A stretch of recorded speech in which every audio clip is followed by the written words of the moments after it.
must be constantly vigilant to make sure that our waters are swimmable, that our waters are fishable, and that our waters are drinkable. It's not only good for the environment, but it's also good for the economy and the tourism that basically is the underpinnings of San Diego.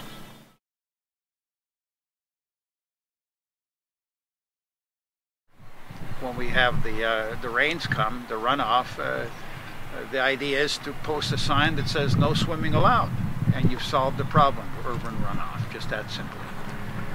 Yeah, of course it doesn't solve anything.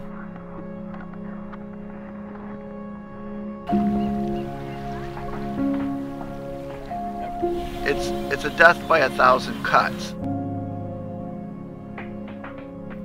We met the enemy and it's us. Runoff kind of creeps through time, gets worse, and affects the coastline in ways that we don't see it, that are not as obvious. Putting fertilizers on the lawn, they're not understanding it doesn't stay there.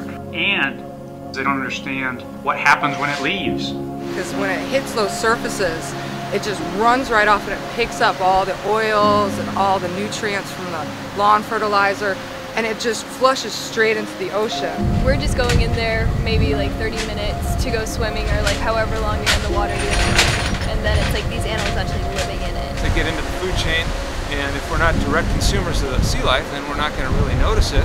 And if you don't delve below the waters, you don't see effects as well. You know, we're divers. We spend our time in the water, and the urban runoff is a huge problem to us. We look at signs and it advises us not to eat the fish. Just as if you heard it and you were going to the beach, you might think, oh, is it safe for me to go to the beach? You know, they were thinking the same thing about their food. Is it safe for me to eat that? Like, is what you guys have okay? From a business perspective, the runoff is an issue. Oh, absolutely. I can't teach if I can't go in the water, and you know, I don't want to put somebody in the water when it's unsafe to do so. And when you're running a surf camp, well, what do I do with 150 campers for 3 days? Some of the seafood that we serve is so specific that, you know, if you can't work with that one person, then you just don't have it. Water quality is not great in Mission Bay. The beaches are dirty, and if you look at the value of a house on Mission Bay or Mission Beach as opposed to the value of a house in La Jolla, there's a staggering difference. People that come here on vacation, they come out here to have fun, so it's going to impact the local tourist economy if the water's polluted.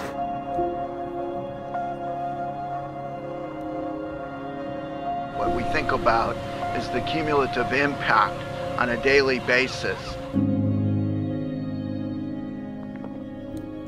If we did nothing, what would be the worst case event? Well, or hypothetically, I guess. I mean, why does it have to be hypothetical? We are living in a water crisis.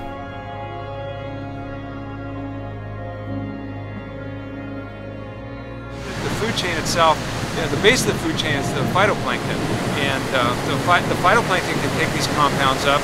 They're eaten by zooplankton, and zooplankton in turn are eaten by fish, and every step of the way, the pollutants are magnified. That's called bioaccumulation.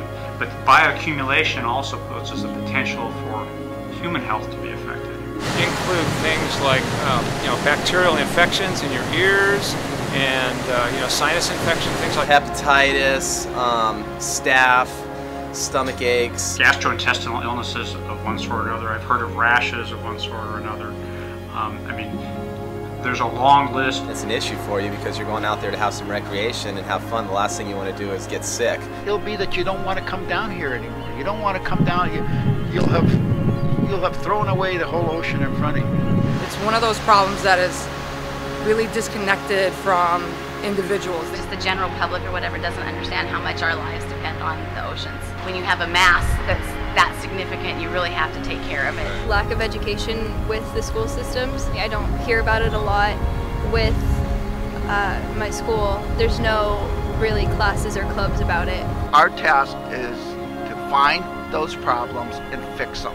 It's as simple as that.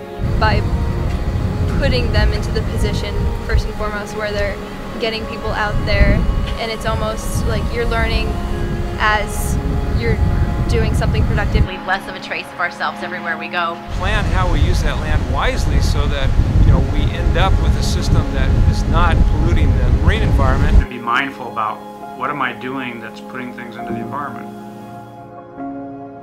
California with, I don't know, 30 million people, 80% sitting in a pavement right next to the ocean, you have to do something. You have to do something. You're not going to carve up the pavement. I have one other solution, that if you left California and took 30 million of your closest friends, we'd have the problem solved. And it's particularly difficult to hold out San Diego as being one of the most beautiful places in the world if there's runoff and people are advised not to come to it. Water is currently closed until Monday due to high contamination. We advise all swimmers to stay out of the water and all dogs to stay out of the water.